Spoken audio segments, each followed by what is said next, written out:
Assalamualaikum warahmatullahi wabarakatuh. Kami dari Universitas Subang, Fakultas Ilmu Administrasi, Prodi Administrasi Publik. Kami dari kelompok 5, kelas reguler 2A, semester 2. Perkenalkan, nama saya Dahlia Aprilia dengan NPM A1A230013. Di sini saya sebagai moderator. Yang terhormat kepada Bapak Luki Natika, SAP, MSI, selaku dosen pengampu mata kuliah Organisasi dan Manajemen, sehingga kami dapat menyelesaikan tugas ini dengan baik. Izinkan teman-teman saya untuk memperkenalkan diri.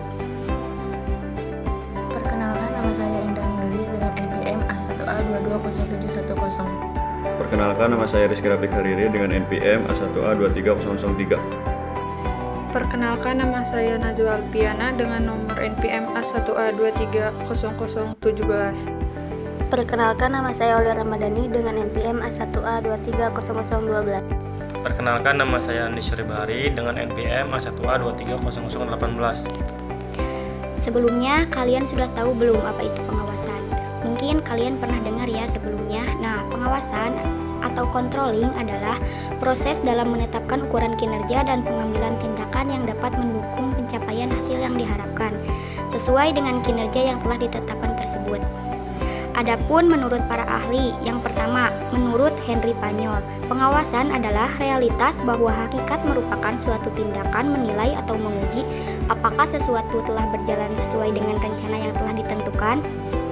Dan yang kedua yaitu menurut Neumann, pengawasan adalah suatu usaha untuk menjamin agar pelaksanaan suatu tugas dapat sesuai dengan rencana. Ada beberapa tujuan pengawasan. Yang pertama, untuk mencegah adanya tindakan pemborosan bahan dan atau penyelewengan terhadap fasilitas perusahaan saat karyawan menjalankan tugas. 2. Memberikan jaminan kualitas agar konsumen puas terhadap produk, barang, maupun jasa yang dihasilkan. 3. Memberikan pembinaan kepada karyawan. 4. Melakukan koordinasi perihal pekerjaan apa saja yang dilakukan. 5. Yang terakhir, untuk memberikan jaminan pada bos bahwa karyawan yang bekerja di bawahnya melaksanakan tugas sesuai dengan kapasitasnya. Sekarang kita masuk ke materi manfaat pengawasan. Manfaat pengawasan terbagi menjadi 3, yaitu yang pertama, sebagai media perubahan. Pengawasan bisa membuat perusahaan lebih peka pada perubahan dunia bisnis, sehingga perusahaan akan siap bersaing dengan produk baru, persaingan yang lebih ketat, peraturan baru di lapangan, dan lain sebagainya. Yang kedua, kompleksitas perusahaan.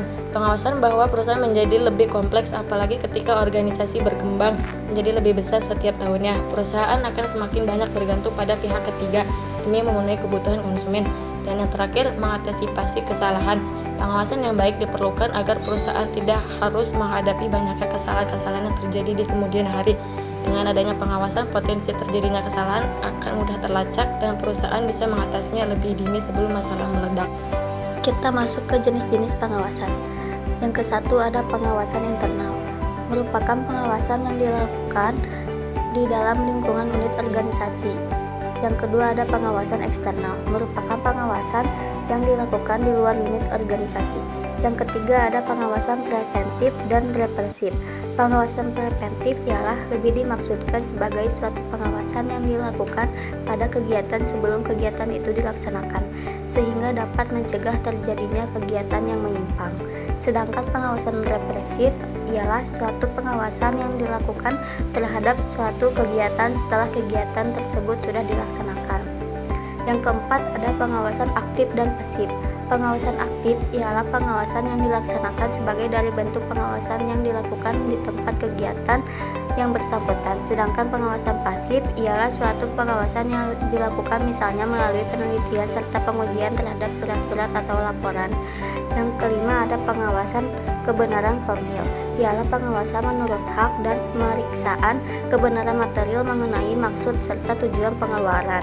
Baik, selanjutnya masuk ke materi yang terakhir mengenai contoh-contoh pengawasan. Yang pertama, menyusun standar prosedur dalam pengawasan operasional perusahaan. Yang kedua, melakukan rapat evaluasi setiap bulan untuk menilai kinerja pegawai. Yang ketiga, melakukan audit keuangan untuk memastikan tidak terjadi penyelewengan. Yang keempat, merekomendasikan penggantian posisi pegawai sesuai hasil evaluasi. Dan yang terakhir, memberi sanksi pegawai yang terbukti melanggar aturan sesuai kontrak kerja.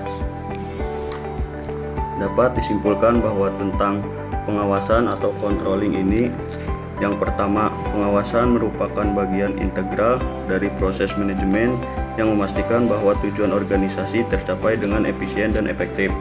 Kedua, penggunaan teknologi informasi dan sistem informasi manajemen dapat memperkuat efektivitas pengawasan.